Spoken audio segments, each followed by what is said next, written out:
Dans un contexte où les inégalités de genre persistent encore dans le système éducatif et où les filles rencontrent divers obstacles à l'épanouissement personnel et scolaire, des initiatives émergent pour inverser la tendance. C'est dans cette optique que Benjamin Otier, bénéficiaire du programme d'appui à l'égalité de genre PAEG 1, a procédé ce vendredi 13 juin 2025 à Tchéti, dans la commune de Savalou, au lancement officiel de son micro-projet intitulé « Projet de renforcement du leadership des filles en milieu scolaire ». Nous sommes venus ici à la maison des jeunes de Tchéti pour faire porter mon thème de projet intitulé « Leadership des filles en milieu scolaire ». Ce thème m'a beaucoup impressionné et que je l'ai choisi dans la commune de Savalou, précisément dans l'arrondissement de Tchéti, parce que j'ai constaté que mes sœurs jeunes et les filles n'arrivent pas à prendre la parole, n'arrivent pas à oser, n'arrivent pas à défendre leur cause. Donc leur leadership est un peu médiocre,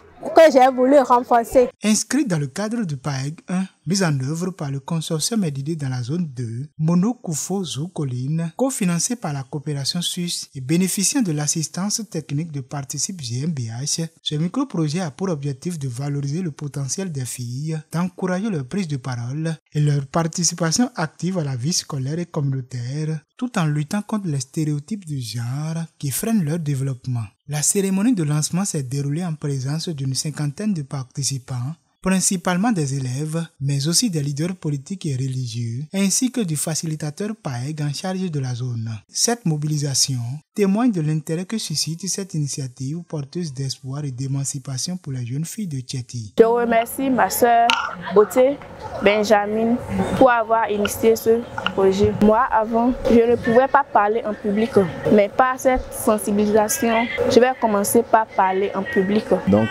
c'est un thème qu'elle a bien choisi, puisque elle est en train de briser ce mythe-là d'infériorité qui anime nos sœurs, nos enfants, et nos épouses et autres en milieu scolaire, universitaire et autres. Elle prouve réellement que la femme peut prendre la parole devant des milliers de personnes et s'exprimer, se défendre et discuter même les places avec les hommes. L'action de Benjamin Otier est ainsi saluée comme un acte fort de leadership engagé au service d'une jeunesse féminine outillée, inspirée et prête à prendre sa place dans la société. Je remercie infiniment les participants, je remercie également mes leaders politiques qui sont venus de part et d'autre. Je remercie le consortium RID, le participant GmbH, le PAEG 1 financé par la coopération suisse.